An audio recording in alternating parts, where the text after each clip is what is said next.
Egun on eman diezazula jaunak.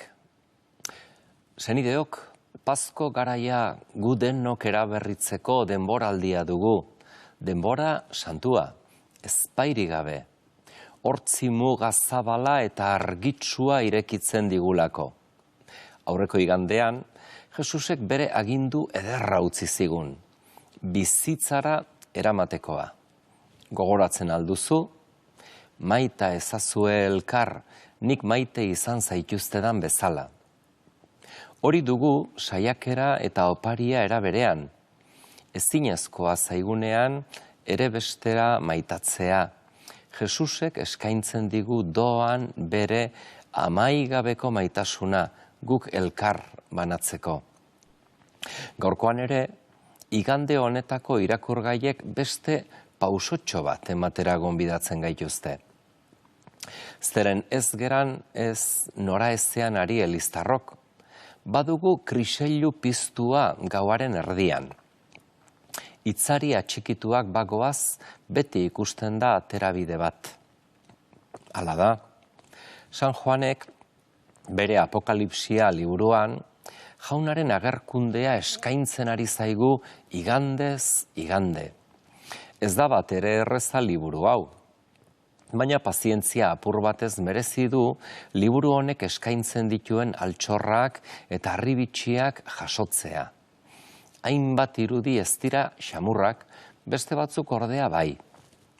Zentzu horretan, kriseilua bildotxa bera denez, ez dugu aitzakiarik. Egun argia agian ez dugulako bertan, baina bai behintzat, goizeko artizarrak erakusten digulako goizean goiz gaudela. Egun sentia gauari gailentzen ari zaiola. Hala da, fedeak ez du oraindik erabat ezabatzen mundu honetako iluna, baina badugu behintzat ilargia, egunaren itxaropena errazten diguna. Izan ere hauxe da Elizaren bokazioa, argi izpiak edonon eta edozeini doan eskaintzea. Itxaropena ez dadin inorentzako erabat zapuztu. Eta zein da mundu honetako gaua eta iluna gainditzen duen indarra? Badakizu senide, Jainkoaren hitza den Jesus. Maite nauenak onartuko du nire mezua. Nire aitak maite izango du, eta aita eta biok berarengana etorriko gara, eta berarengan biziko. Guk mezu hori onartu dugu, ziur naiz, eta zintzoki saiatzen gara mezu horren arabera bizitzen. Horretan fededunok saiatzen gera esaneko izaten, sinismen ontzat hartzen Elizan ikasi duguna. Agian, gordinago zaigu kristau arruntoi Jesusen bigarren eta hirugarren esaldiak onartzen.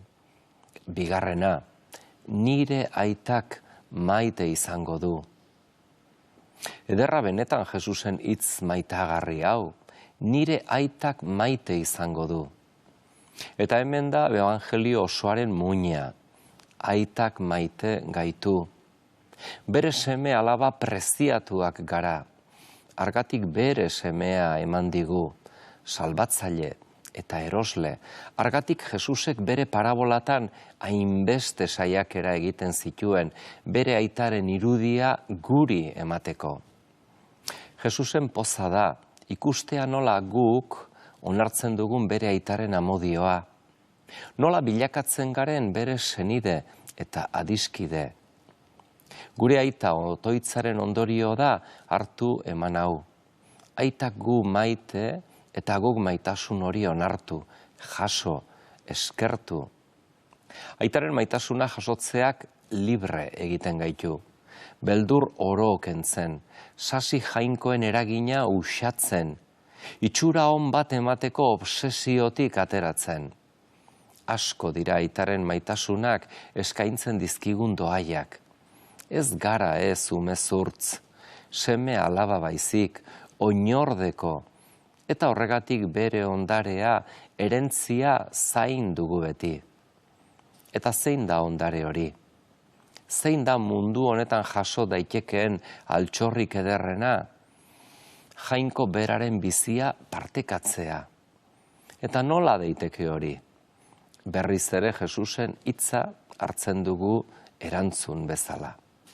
Aita eta biok berarengan biziko gara. Jainkoarentzat ezer gutxi da gure beste edozein gauza ematea. Benetako oparia berarekin bat egin eta bat izatea da.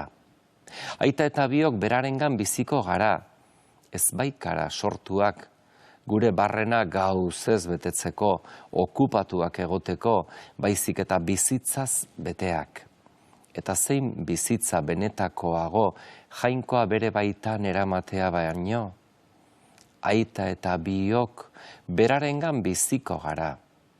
Beraz, hola izanik eta bakarrik geratzen garenean gure bakardadea bestelakoa da. Beste guztie guregandik alde egin ondoren, jainkoa bera azaltzen zaigu, begiak eta belarriak kanpoarekiko isten ditugunean. Gu jainkoaren egoitza, beraren ostalari. Jainko apala, bidean beti ateioka, onarpen bila, behin eta berriro. Hori da gure bokazioa. Jainkoa gizartetik eta pertsonagandik erbesteratua den garai honetan, errefuxiatu gisa dabilen jainkoak etxe bat izatea gure esku dago. Nork esan behar zigun, hain apal eta txiki aurkez zitekeela jainkoa gure munduan? Maitasunak askatasuna behar du garatzeko, eta hori ez du inoiz bortxatzen bere onespena. Ate joka dugu jainkoa, eta gere konpainiaren egarri da. Gure esku berari leku bat eskaintzea. Hori egin ezkero, dena bilakatzen da posible. Irekiko aldiogu gure bihotzaren atea, Pasko igande ona izan dezazula senide.